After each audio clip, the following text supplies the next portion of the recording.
আজকে আপনাদেরকে দেখাবো সৌদি আরবের আজওয়া খেজুর কিভাবে আজওয়া খেজুরের যে বীজ সেটা কিভাবে বাংলাদেশের মাটিতে রোপণ করে সেখান থেকে আজওয়া খেজুর গাছ তৈরি করা যায় বা চারা উৎপাদন করা যায়।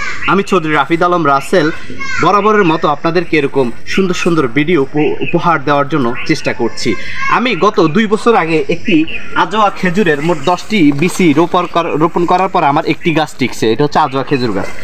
দর্শক, আজকে আমি খেজুরের বিচিগুলো লাগাবো। এখানে যে গাছগুলো দেখছেন, একটু কাছ থেকে ভিডিও করেন। এখানে যে গাছগুলো দেখছেন এগুলো হচ্ছে কোরিয়ান জিনসনের চারা আমি উৎপাদন করেছি। এখন এই চারার পাকে পাকে আমি গাছের বিচিগুলো বসাবো। এখানে যখন গাছ হবে তখন এখান থেকে তুলে নিয়ে পর্যাপ্ত জায়গায় আমি রিপোর্টিং করে লাগাবো। দর্শক, এখানে আমার আজওয়া খেজুরের অনেকগুলো বিচি আছে, এগুলো হচ্ছে আজওয়া খেজুরের বিচি। এগুলোকে পর্যাপ্ত রোদে আমি শুকিয়েছি, এখন এগুলোকে লাগানোর সিস্টেমটা হচ্ছে, যেহেতু এখানে আগে মাটি তৈরি করা আছে আপনারা দেখছেন, আমি এখানে একটা একটা করে দিয়ে দিচ্ছি।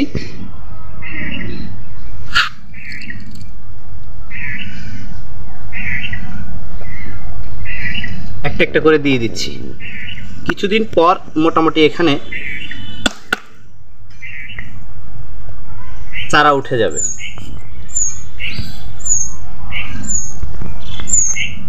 কাছ থেকে দেখান দর্শক, আপনারা খুব কাছ থেকে দেখছেন আমি চারাগুলো লাগাচ্ছি। গাছগুলো দেখা যাচ্ছে, এটা হচ্ছে কোরিয়ান জিনসন, আর এগুলো হচ্ছে কোরিয়ান জিনসনের চারা। এগুলো অলরেডি আমার আছে কোরিয়ান জিনসনের চারা। আপনারা দেখছেন এখানে আমি আরও বেশ কিছু আজওয়া খেজুর গাছ লাগিয়েছি। আপনারা দেখেন এখানে প্রায় আমার 50-এর উপর আজওয়া খেজুর গাছ আছে। আর বড় যে গাছগুলো দেখছেন এগুলো হচ্ছে কোরিয়ান জিনসন।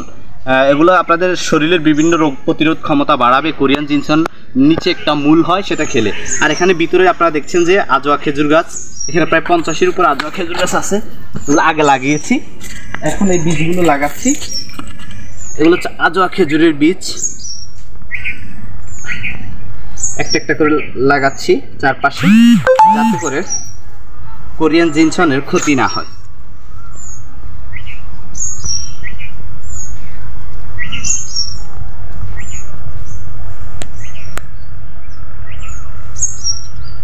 এরপর একটু পানি দিয়ে দেব, তাহলে হয়ে যাবে।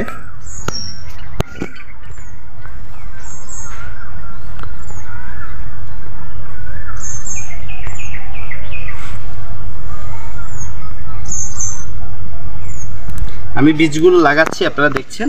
এভাবে আপনারা বাড়িতে আজওয়া খেজুর গাছ লাগাবেন। খেজুর খাওয়ার পরে বীজগুলো ফেলে দেবেন না। আপনাদেরকে অনুরোধ করছি, হাত জোর করে অনুরোধ করছি, খেজুর খাওয়ার পরে বীজগুলো ফেলে দিবেন না। সেগুলো আপনারা এভাবে লাগিয়ে দিতে পারবেন, কারণ আজওয়া খেজুরের বীজ লাগালে সেখান থেকে কিন্তু আপনারা আজওয়া খেজুর গাছ পাবেন।